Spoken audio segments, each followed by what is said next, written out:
Hello आप सभी लोगों को। आज हम बात करने वाले हैं, चलिए सबसे पहले बैंक क्लर्क के बारे में। आज बैंक क्लर्क के बारे में जो हम बात करने वाले हैं वो बिल्कुल कॉमन एरर है और इसका कुछ फिलर भी है, लेकिन इसमें दोनों पार्ट है। तो आज बैंक क्लर्क का हम लोग पेपर बात करेंगे। प्रीवियस पेपर है, बिल्कुल कंप्लीट एक्सप्लेनेशन दिया जाएगा। तो आज अगर पहली बार इस चैनल को देख रहे हैं तो ज़रूर लास्ट तक देखिएगा। और बिल्कुल इस चैनल पे बहुत सारे आपको वीडियो दिए जाते हैं जो आपके एग्ज़ाम के लिए इम्पॉर्टेंट है, आपके करियर के लिए इम्पॉर्टेंट है। तो चलिए, आप इस चैनल को पहली बार देख रहे हैं तो लास्ट तक देखेंगे, और अभी तक अगर इस चैनल को सब्सक्राइब नहीं किया है तो सब्सक्राइब करेंगे, और मेरे जो टेलीग्राम चैनल है वहाँ से आप बिल्कुल जुड़ने की कोशिश करेंगे। देखिए, अब उससे थोड़े से क्वेश्चन बनाने से पहले मैं बात करूँ कि अभी जो लॉकडाउन के दौर में आपका जो क्लास चलाया जा रहा है, आपका ये जो आपका Pandey English study centre YouTube channel पर आपके सारे फैसिलिटी दिए जा रहे हैं। आप इस एडिटोरियल को, आप इस सारे सेशन को यहाँ से पा सकते हैं Pandey English study centre YouTube channel से। तो आप इसको सब्सक्राइब कीजिए और ज़्यादा से ज़्यादा लोगों के साथ शेयर कीजिए, और कमेंट में मुझे ज़रूर बताइए कि आपको कैसा लगा, फीडबैक ज़रूर दीजिए। देखिए, उसके साथ मैं बात करूँ तो टेलीग्राम चैनल पर आपको ज्वाइन करने के लिए इंग्लिश विद डी पांडे को आपको ज्वाइन करना होगा, और इस वीडियो में मैंने इसका टेलीग्राम चैनल का लिंक दिया है, आप वहाँ से भी सब्सक्राइब कर सकते हैं। एवरीडे हिंदू एडिटोरियल दिया जा रहा है। द एवरीडे आपको एडिटोरियल का वोकैबुलरी भी बताया जा रहा है। एवरीडे ग्रामर पे बात हो रही है, टेस्ट पेपर भी ग्रामर का मिल रहा है। डिफेंस का अलग से एवरीडे मॉक टेस्ट कराया जाता है। एसएससी का, बैंक का, दोनों का अलग अलग इंडिविजुअल सेट भी कराया जाता है। तो आज हम बात करते हैं एरर के बारे में। चलिए, एरर में अगर हम बात करें तो आज हम सबसे पहले कॉमन एरर के बारे में बात करेंगे। आफ्टर दैट उसके बारे में किसी चीज़ के बारे में बात करेंगे। लिखा हुआ है डायरेक्शन में कि read each sentence and find out whether there is any error and this error, यानी एरर को पता लगाना है इसको पढ़ के। तो पहला क्वेश्चन पढ़िए, बहुत आसान है। लिखा है द इकोनॉमिकल कंडीशन। देखिए, लिखा है इकोनॉमिकल। इकोनॉमिकल मतलब होता है सस्ता, और एक इकोनॉमिक होता है, और एक होता है इकोनॉमिकल, और एक होता है इकोनॉमिक, दोनों में अंतर है। तो बताइए, इकोनॉमिकल कंडीशन नहीं होता है बल्कि इकोनॉमिक कंडीशन होता है। जो इकोनॉमिकल लिखा है, इकोनॉमिकल नहीं होता है, इकोनॉमिक होता है। ECONOMIC होता है। ये जो इकोनॉमिकल देख रहे हैं आप, इकोनॉमिकल गलत है, इकोनॉमिकल के जगह पे इकोनॉमिक। इकोनॉमिकल का अर्थ हो जाता है सस्ता, और इकोनॉमिक का अर्थ हो जाता है आर्थिक। तो कंडीशन कैसा है, सस्ता की आर्थिक? तो आर्थिक है। तो कह रहा है जो इकोनॉमिकल कंडीशन है, क्वेश्चन कह रहा है ऑफ आवर कंट्री, हमारे देश का, इज बैड, वह बुरा है। तो देखिए, इसमें अगर सब्जेक्ट देखिएगा तो आपका ये ऑफ के पहले वाला बन रहा है, इकोनॉमिकल कंडीशन बन रहा है। इकोनॉमिकल कंडीशन सिंगुलर है, इसलिए देखिए इज वर्ब सिंगुलर है। बैड खराब है, एंड अनलाइकली, और अनलाइकली भी है, टू इम्प्रूव मतलब सुधार करने में, इन नियर फ्यूचर आने वाले समय में। तो अगर इसमें देखा जाए तो कोई एरर नहीं है, बैंक का एरर है। इसमें एक ही एरर है, इकोनॉमिकल कंडीशन कभी नहीं बोला जाता, इकोनॉमिक कंडीशन बोला जाता है। तो आप पहला पार्ट में गलती है, इकोनॉमिकल को हटा के इकोनॉमिक कीजिए, ECONOMIC हो जाएगा, इकोनॉमिकल नहीं होगा। बिल्कुल, तो क्लियर, पहला का आंसर एप्पल होगा। सेकेंड लिखा है एज मेंशन। एज मेंशन मतलब जैसा कि शामिल है। ऑन द फॉर्म, फॉर्म मतलब कोई फॉर्म होगा, फॉर्म में शामिल है। एंड ऑल्सो इन वाउचर, और वाउचर में भी शामिल है। प्लीज राइट योर नेम, कह रहा है कि उसमें शामिल है कि कृपया आप नाम अपना लिखो, विथ इंक, इंक से। देखिए, अगर मैं बात करूँ तो एक होता है बाई, और एक होता है विथ, लिख लेंगे आप, और एक होता है इन। तीन प्रीपोजिशन होता है, एक बाई, एक विथ और एक इन। जैसे अगर कोई काम किसी आदमी के द्वारा किया जाता है, जैसे कोई बोला गया कि मनोज ने घर को बनवाया, तो मनोज ने घर को बनवाया, तो मनोज एक व्यक्ति है। तो जब कोई काम किसी व्यक्ति के द्वारा पूरा होता है तो याद रखना होगा प्रीपोजिशन बाई होगा। मनोज ने घर को बनवाया, तो this building is made by Manoj. अब अगर देखा जाए विथ, अगर कोई काम किसी औजार के द्वारा होता है, जैसे कोई बोलेगा कि इस पेड़ को कुल्हाड़ी से काटा गया, तो दिस ट्री इज, ठीक है, कट बाई, या ऐसे कोई बोलेगा। तो जब भी किसी औजार से कोई काम होता है तो यहाँ रखना होगा बाई नहीं होता है, हमेशा विथ होता है। अब एक बार और देखिए, अगर किसी मानव के अंग के द्वारा होता है, जैसे कोई बोला कि मैंने उसे आंखों से देखा, तो आई सा हर, बाई आई नहीं होगा, विथ आई होगा। यानी विथ का जो होता है औजार के लिए भी होता है और मनुष्य के बॉडी पार्ट के लिए भी होता है। अब इन के बारे में बात करते हैं। अगर कोई चीज़ है जो स्याही से लिखा जा रहा है, इंक, तो इंक को बताने के लिए उस समय विथ नहीं होगा, बाई नहीं होगा, इन हो जाएगा। तो आप समझ गए। तो लिखा है क्या कि जैसा कि मेंशन किया गया फॉर्म में, और वाउचर में भी है कि अपना नाम को लिखना है केवल, ठीक है, इंक से, तो विथ नहीं होगा। विथ तो औजार और उपकरण के लिए आएगा, इंक औजार उपकरण नहीं है। पेन रहता तो हो जाता विथ पेन, लेकिन इंक है तो इंक के लिए विथ इंक नहीं होगा, इन इंक होगा। बहुत बार एसएससी में भी बहुत बार पूछा है, डिफेंस में भी पूछा है, तो बहुत अच्छा है। तो आपका आंसर डॉग जाएगा, विथ के जगह पर इन होगा, लेकिन यही इंक के जगह पेन रहता तो सही हो जाता, तो आप विथ के जगह पे इन लिखेंगे। चलिए क्वेश्चन नंबर 3 कह रहा है कि ही वेप्ट बाइटरली, विप से बना है, विप मतलब होता है रोना, तो उसका V2 में है वेप्ट, वह रोने लगा था बाइटरली, बाइटरली मतलब होता है बहुत ही एक तरह से फूट फूट कर, बहुत मतलब दुख में। On hearing the news, on hearing जब न्यूज को सुना, न्यूज एक तरह से सिंगुलर है, जब वो न्यूज को सुना, ऑफ हीज फेल्योर अपने असफलता का, इन द एग्जामिनेशन परीक्षा में, यानी वो फूट फूट कर रोने लगा जब वो सुना कि वो परीक्षा में क्या हो गया है, फेल हो गया है। देखिए इसमें कोई गलत नहीं है, नो एरर है।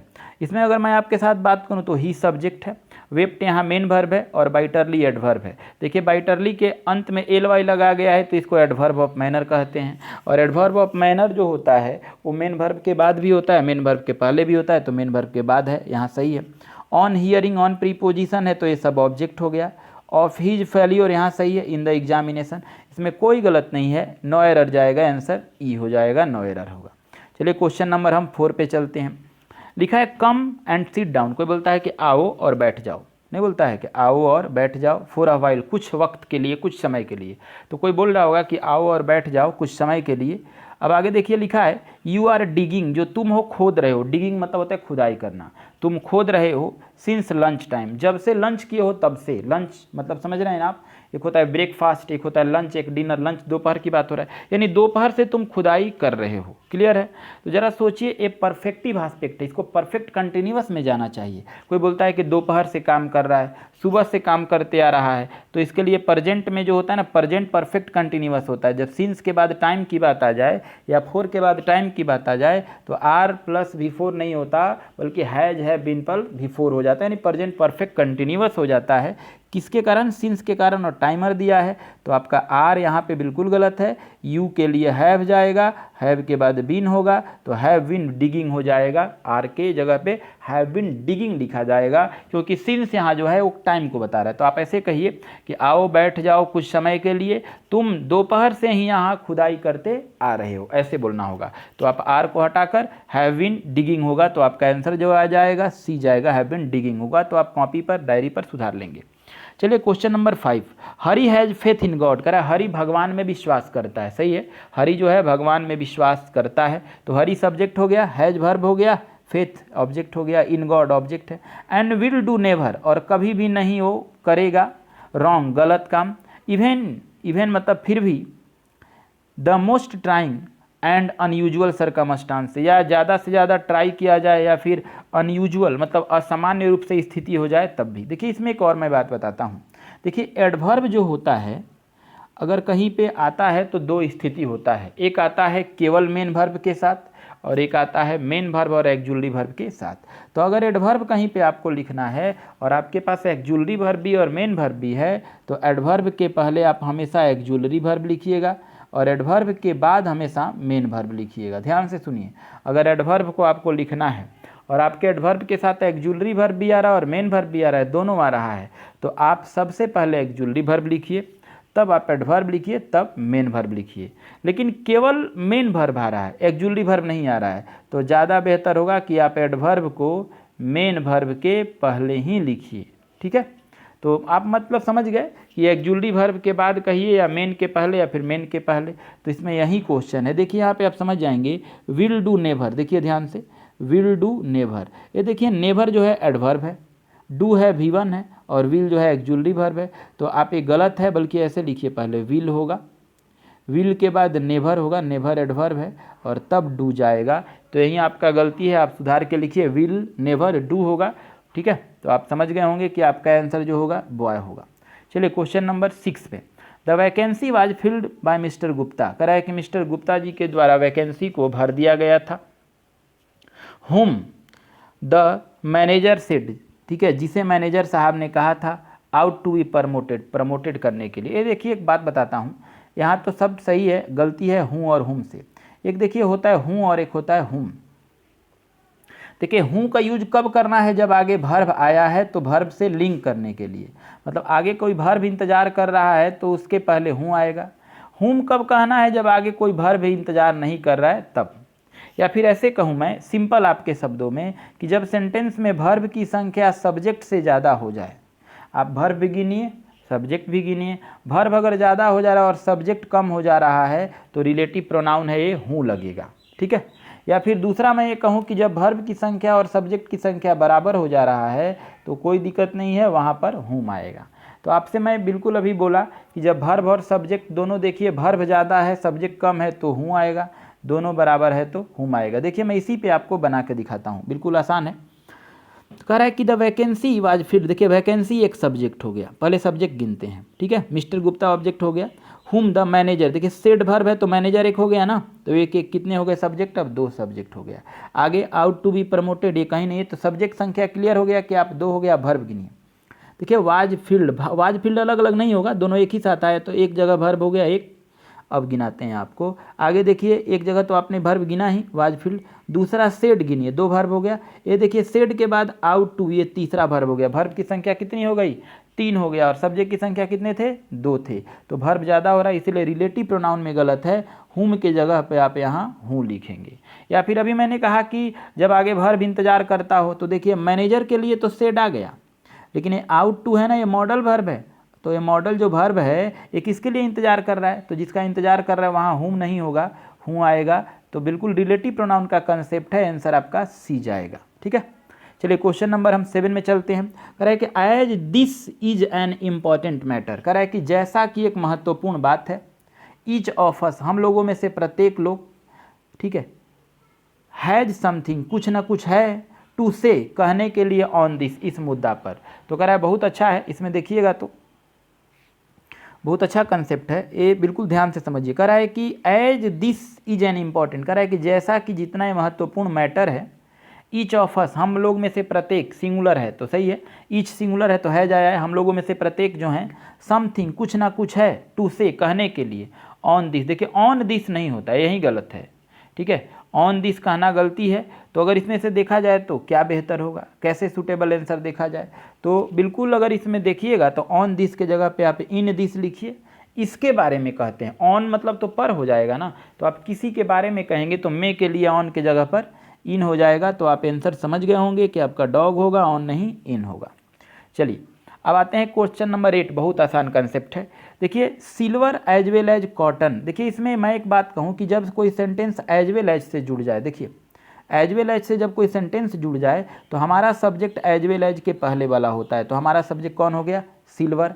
सिल्वर सिंगुलर है क्योंकि एक अनकाउंटेबल नाउन है, तो आगे इसके वर्ब भी सिंगुलर आएंगे। तो अब गिनिए, देखिए silver as well as cotton have fallen है, देखिए हैव फॉलन आ गया, हैव तो प्लूरल वर्ब होता है, तो क्या सिल्वर के लिए प्लूरल वर्ब आएगा, नहीं, ये गलत है, सिल्वर के लिए प्लूरल वर्ब नहीं आएगा, यानी हैव फॉलन गलत है, सिंगुलर में आपका हैज फॉलन हो जाएगा, हैव की जगह पर हैज कर देंगे, सही हो जाएगा। तो आप आंसर समझ रहे होंगे कि आपका आंसर जो होगा बॉय हो जाएगा, हैव फॉलन की जगह पे हैज फॉलन। 9 नंबर क्वेश्चन में आइए, कह रहा है कि यू मस्ट वार्न हिम, आपको अवश्य उसे चेताना चाहिए, वार्न मतलब होता है चेतावनी देना, आपको अवश्य उसे चेतावनी देना चाहिए, सेइंग दैट, कहते हुए, यू वुड बीट, कि आप उसे पीटेंगे, him if he talking against you again, अगर वह दोबारा बात करेगा आपके खिलाफ में। तो चलिए एक मैं आपके साथ बात करता हूँ कि अगर कहीं कंडीशनल सेंटेंस का यूज किया गया है, तो देखिए कंडीशनल सेंटेंस में आता क्या है, इफ़,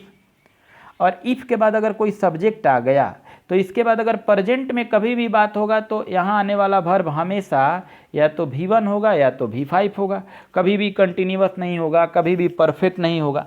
तो प्रेजेंट में यहाँ बात किया जा रहा है, आप देखिए, देखिए यहाँ पे इफ़ लगा है, देखिए इफ़ के बाद देखिए ही इज टॉकिंग लिखा है, ही इज टॉकिंग बोल रहा है, तो इज टॉकिंग तो प्रेजेंट कंटिन्यूअस है, इज टॉकिंग गलत है, इज टॉकिंग की जगह पर ही के अनुसार टॉक्स हो जाएगा, तो आपका आंसर डॉग जाएगा। चलिए क्वेश्चन नंबर हम आगे चलते हैं 10 पर। लिखा है I and Ramesh will proceed on journey, कह रहा है मैं और रमेश दोनों जो हैं, प्रोसीड मतलब आगे बढ़ाना, यात्रा को बढ़ाएंगे, टुमारो कल से हम लोग आगे यात्रा बढ़ाएंगे, as it is an auspicious day, जैसा कि एक एस्पोसियस डे है, अकॉर्डिंग टू माई अंकल, मतलब एस्पोसियस मतलब होता है शुभ, शुभ दिन है हमारे चाचा के अनुसार, इसमें आपको बात करूँ तो आई जो है वो फर्स्ट पर्सन है और रमेश जो है वो थर्ड पर्सन है। देखिए एक ऑर्डर होता है, प्रोनाउन में पढ़ना है, 200 व्यक्तिश होता है। ये देखिए फर्स्ट पर्सन ये है, ये थर्ड पर्सन, सेकंड पर्सन। ये देखिए अगर तीनों एक साथ आए, सेकंड पर्सन, थर्ड पर्सन और फर्स्ट पर्सन, तो पहले लिखना है सेकंड पर्सन को, फिर लिखना है थर्ड पर्सन को पहले, अब अंत में फर्स्ट। लेकिन अगर सेकंड ना रहे तब भी लिखना है पहले थर्ड को और फर्स्ट को। तो इसमें देखिए रमेश और आई दोनों, इसमें देखिए सेकंड तो है नहीं, यू तो है नहीं, तो आपके पास रमेश थर्ड है और आई फर्स्ट है, तो आई और रमेश नहीं होगा, गलत है। आप इसको सुधार के लिखिए रमेश एंड आई होगा, तो आपका आंसर जाएगा रमेश एंड आई, आपका आंसर पहला हो जाएगा। काफ़ी अच्छा कंसेप्ट है। चलिए अब आते हैं फिलर में। 11 नंबर क्वेश्चन देखिए, लिखा है कि man landing on the moon. कह रहा है कि जो आदमी की जो मतलब लैंडिंग हुई है, लैंडिंग मतलब उतरना, लैंड ऑन किसी चीज़ पे उतरना, मून पे जो आदमी उतरा है, वाज वो था, अगेंट फॉर ह्यूमन बींग्स। तो कहा जाए कि एक आदमी का क्या था, बहुत ही अच्छा कदम था। तो चारों पांचों ऑप्शन पे मैं डिस्कस करूंगा, पांचों ऑप्शन। चलिए पहला डिस्कवरी। डिस्कवरी मतलब क्या होता है, खोज। एक नॉलेज मतलब होता है किसी चीज़ को प्राप्त कर लेना, या नॉलेज है तो नॉलेज तो जानकारी हो गया। इन्वेंशन मतलब ये होता है पता लगाना, खोजना। लीप मतलब एक तरह से देखा जाए तो बहुत उपलब्धि हासिल करना। और फ्लाइट मतलब तो जहाज होता है। तो ज़रा सोचिए करा है कि चांद पर पहुंच जाना एक तरह से देखा जाए तो आम इंसान का क्या एक बहुत बड़ी उपलब्धि है। मतलब कहाँ मानव जमीन पे रहने वाला चांद पे चला गया, तो बड़ी बड़ी उपलब्धि को बताने के लिए यहाँ पे लीप का यूज किया जाएगा। तो आपका 11 नंबर का आंसर डॉग जाएगा। चलिए क्वेश्चन नंबर हम 12 पे आते हैं। क्वेश्चन नंबर 12 में क्या कहता है, कह रहा है कि he is a speech with beautiful sweet sounding word. कह रहा है वह आदमी जो है अपना स्पीच, अपना भाषण, विथ ब्यूटीफुल बहुत ही सुंदर, स्वीट मतलब मधुर, साउंडिंग आवाज़ में, मतलब अपना वो भाषण अपने मधुर आवाज़ में शुरू करता है। ठीक है, एक मतलब कहने का मतलब क्या हुआ कि कौन सा होगा। तो देखिए पहला एडजस्टेड। एडजस्टेड मतलब होता है तालमेल बैठाना। कंट्रीब्यूट मतलब होता है योगदान देना। इनरीच मतलब होता है प्रदान करना, किसी के सामने प्रस्तुत करना। इनरीच बहुत अच्छा वर्ड है, किसी के सामने प्रस्तुत करना। एडवोकेट मतलब होता है कानूनी सलाहकार जो होते हैं। फैब्रिकेट बहुत अच्छा वर्ड है, लिख सकते हैं आप। फैब्रिकेट मतलब क्या होता है, तो फैब्रिकेशन से बना हुआ है। फैब्रिकेट जो है फैब्रिकेशन से बना है। अब देखा जाए कि फैब्रिकेट और फैब्रिकेशन, तो फैब्रिकेट मतलब आप लिख सकते हैं कि ये काफ़ी अच्छा वर्ड है, इंपॉर्टेंट भी है। तो चारों ऑप्शन, पांचों ऑप्शन को अगर देखा आपने, तो जो इसमें आपका फैब्रिकेट है, तो फैब्रिकेट के लिए इंपॉर्टेंट अगर देखा जाए तो फैब्रिकेट ऐसा कोई ऑप्शन नहीं बन रहा है, लेकिन फैब्रिकेट मतलब होता है गलत सूचना देना होता है। तो ये आपका तो गलत है। तो आपका अगर देखा जाए तो आभासन जो है प्रदान करता है, तो प्रदान करने के लिए इनरीच होता है, प्रदान करना। 13 नंबर, हिज बुक जो उसका किताब है, praise from one and all मतलब उसकी किताब का प्रशंसा एक से लेकर सब लोग करते हैं। तो प्रशंसा की जाती है ना, मतलब प्रशंसा किताब ने पाया है। तो पहला एकॉर्डेड। एकॉर्डेड का अर्थ होता है के अनुसार, first option. Second provoke. Provoke मतलब होता है किसी गलत काम को बढ़ाना या उकसाना। थर्ड है एडवोकेट, साथ देना। फोर है एक्सेप्टेड, अनुमान मतलब स्वीकार करना। और इलिक्ट, इलिक्ट मतलब होता है प्राप्त करना। तो उसकी किताब ने प्रशंसा प्राप्त की है सभी लोगों से, तो किताब प्रशंसा प्राप्त करेगा तो ई होगा। चलिए 14 नंबर लिखा है sincerity is the essential condition. जो सिंसियरिटी है बहुत जरूरी स्थिति होता है ऑफ फ्रेंडशिप। कैसा मित्रता चाहते हैं आप, सिंसियरिटी रखना चाहते हैं। तो देखिए पहला ड्यूरेबल, लंबा अवधि चलने वाला, टिकाऊ हो सकता है कि टिकाऊ मित्रता के लिए हमें सिंसियरिटी रहना जरूरी है, तो ये बिल्कुल आंसर बनेगा। हाईएस्ट मतलब तो बहुत ऊंचा नहीं होगा। मोटिवेटेड नहीं होगा। फ्लैक्सिबल मतलब लचीला। डायनेमिक मतलब होता है ऊर्जावान, गति। तो आपका आंसर जाएगा इसमें, टिकाऊ मित्रता चाहते हैं तो सिंसियरिटी दिखाना होगा, ये जाएगा। चलिए 15 नंबर, गोपाल क्लेवरली करा है, गोपाल ने चालाकी से ऑल द क्वेश्चन सभी प्रश्नों का पोज टू हिम। तो देखिए गोपाल क्या करेगा, सभी प्रश्नों का या तो उत्तर देगा या ये उत्तर से मुकर जाएगा, यही करेगा। देखिए अगर देखा जाए तो गोपाल ने चालाकी किया है, तो चालाकी से all question pose to him. Pose to him मतलब जो क्वेश्चन उसके पास रखा गया, गोपाल ने सारे प्रश्नों का क्या किया, तो ऑप्शन से पढ़िए रिफ्यूज। देखिए रिफ्यूज मतलब होता है किसी बात से इनकार कर जाना। ठीक है, रिफ्यूज मतलब देखा जाए तो रिफ्यूज मतलब खंडन करना भी होता है। डिनाई मतलब होता है मना करना। एक्सेप्टेड मतलब स्वीकार करना। इनलिस्टेड मतलब होता है सूची में शामिल करना। ये देखिए पैरिड बहुत अच्छा वर्ड है, उत्तर देने से बचना होता है, बहुत अच्छा वर्ड है। पैरिड मतलब होता है उत्तर देने से बचना। तो इस क्वेश्चन को पढ़िएगा तो कह रहा है गोपाल ने सावधानी चालाकी पूर्वक सभी प्रश्न का, तो प्रश्न का क्या किया जाता है, उत्तर दिया जाता है, तो यहाँ पे ज़्यादा बेहतर ये होगा। पैरी मतलब होता है उत्तर देने से बचना।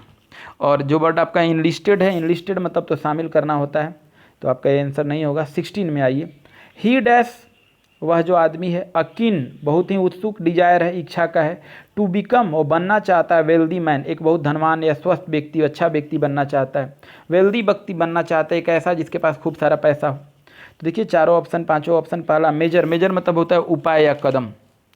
दूसरा वर्ड देखा जाए एडवांस, एडवांस मतलब होता है विशिष्ट सबसे अच्छा आगे। रिजोल्व मतलब होता है पुनः हल। ये देखिए नर्चर बहुत अच्छा वर्ड है, लिखिए देखभाल करना होता है, देखभाल करना। और प्रॉमिस मतलब वादा करना। तो कह रहा है कि ही नर्चर ए किन डिजायर, वह बिल्कुल देखने में एक बहुत उत्सुक लग रहा है और ये धनवान व्यक्ति बनना चाहता है। तो चारों ऑप्शन में से अगर देखा जाए तो ज़्यादा बेहतर डॉग जाएगा। चलिए क्वेश्चन नंबर 17 पर कह रहा है अकॉर्डिंग टू सम पीपल, कुछ लोगों के अनुसार, ठीक है, थर्ड वर्ल्ड वार यानी तीसरा जो विश्व युद्ध है इज, तो चलिए पहला ऑप्शन नोटोरियस कुख्यात है, गलत है। कुख्यात मतलब होता है क्या है, बहुत ज़्यादा बदनाम, ठीक है। एंटी सोशल मतलब समाज विद्रोही है। थर्ड है इनइविटेबल, बिल्कुल इनइविटेबल उसको कहते हैं जो बिल्कुल ज़रूरी है, जिससे कोई बच ही नहीं सकता। तो देखे होंगे बहुत सारा ऐसी कंडीशन हो रहा है, बहुत सारी ऐसी उपस्थिति हो रही है कि लगता है कि तीसरा विश्व युद्ध हो के रहेगा, कोई टाल नहीं सकता। एक्सप्लोरेबल मतलब होता है विस्तार करना, डुबियस मतलब संदेह भरा। तो ज़्यादा बेहतर होगा कि ऐसे कह सकते हैं कि कुछ लोगों का कहना है कि तीसरा वर्ल्ड वार जो है अब लगता है कि हो के रहेगा, उसे कोई बच नहीं सकता। इनइविटेबल है मतलब अनिवार्य है, जिसे कोई टाल नहीं सकता, जिसे टाला ना जाए। 80 नंबर, ही डिड नॉट वह नहीं, हीज आइडेंटिटी टू अस। देखिए आइडेंटिटी मतलब होता है पहचान, या तो पहचान छुपाया जाता है या तो पहचान सबके सामने बताया जाता है। एक्नॉलेज मतलब होता है ऑर्डर प्राप्त करना। देखो होंगे ना आप किसी चीज़ से ऑर्डर देते हैं, जैसे आप ये आपका बहुत सारे ऐसे सोशल साइट हैं जहाँ आप ऑर्डर बुक करते हैं तो एक्नॉलेज होता है। रिवेल मतलब होता है किसी चीज़ का खुलासा करना, उजागर करना, ठीक है। फैब्रिकेट मतलब तो मैंने ये बताया, फैब्रिकेट मतलब होता है क्या, गलत सूचना देना होता है फैब्रिकेट। एग्जिबिट मतलब होता है प्रदर्शित करना। प्रोजेक्ट मतलब योजना। तो कह रहा है he did not dash his identity वस, वह लड़का जो था हम लोगों से अपना पहचान को नहीं बताया, तो अपनी छुपी हुई बात नहीं बताया। तो छुपी हुई बात को बताने के लिए यहाँ पे ज़्यादा बेहतर जो होगा रिवेल होगा। रिवेल मतलब होता है छुपे हुए बात का उजागर करना। आइए 19 नंबर में, no human being in this world, कह रहा है कि कोई भी ऐसा मानव नहीं है इस दुनिया में, ठीक है। अब देखिए इज जो है, तो पहला इनफैलिएबल, बहुत अच्छा वर्ड है, बिना गलती का, मतलब बहुत अच्छा बोला। कह रहा है कोई भी ऐसा इंसान दुनिया में है ही नहीं जो बिना गलती का है, हर कोई ना कोई गलती किया है, तो आंसर बन सकता है। दूसरा इरिवोकेबल, बहुत अच्छा वर्ड है, ठीक है, बदला ना जाए। इरिवोकेबल उसको कहते हैं जिसको कोई बदल नहीं सकता, ये तो गलत है, दुनिया में तो बदला जा सकता है। तीसरा है इरिफ्यूटेबल, इरिफ्यूटेबल किसको कहते हैं, बिना खंडन का, ये तो सब चीज़ का खंडन हो रहा है। इनएस्टिमेबल मतलब होता है महान, सब कोई तो महान है ही नहीं। चौथा हो गया, पांचवा इनरेसिस्टिबल मतलब होता है लुभावना। तो देखिए 4 ऑप्शन में से 5 ऑप्शन में से ज़्यादा बेहतर ए होगा। कह रहा है कि दुनिया में कोई भी ऐसा व्यक्ति नहीं है जो फेल ना हुआ होगा, हर कोई फेल कहीं ना कहीं हुआ ही है। लास्ट क्वेश्चन देखते हैं, लिखा है सीता वाज प्लीज, सीता बहुत ही खुश थी, with dash paid to her. देखिए सीता खुश थी, तो सीता क्या चीज़ कर खुश थी, क्या करके, तो पहला फेलिसिएशन लिखा है। फेलिसिएशन मतलब होता है स्वागत करना, बहुत अच्छा वर्ड है। रिमार्क, रिमार्क मतलब होता है पहचान करना। एक्नॉलेजमेंट मतलब होता है ऑर्डर पाना। कॉम्प्लीमेंट मतलब होता है प्रशंसा पाना। और कमेंट, कमेंट मतलब होता है, एक तरह से देखा जाए तो कमेंट मतलब होता क्या है, COMMENT है। तो कमेंट का अर्थ क्या होता है, तो कमेंट एक टिप्पणी के सेंस में होता है। तो सीता बहुत ही खुश थी with comment paid to her, जब कोई उसे कमेंट करता है, जब उसके बारे में कोई प्रशंसा करता है, जब कोई किसी का कमेंट करता है। कमेंट मतलब बुरा चीज़ ही नहीं होता है, कमेंट मतलब तुम देखने में बहुत अच्छे हो, अच्छी हो, ये कमेंट है, तो ऐसे में यहाँ आंसर ही होगा। देखिए बैंक के हम लोग ऐसे ही लेकर आते रहेंगे, बट आप मुझे ज़रूर अपने फीडबैक में बताएं कि आपको ये कैसा लगा, और फिर आगे हम लोग इसी तरह के वीडियो पे बात करते रहेंगे। मेरे चैनल को ऐसे ही देते रहिए सपोर्ट, और ज़्यादा से ज़्यादा शेयर कीजिए। Now thank you.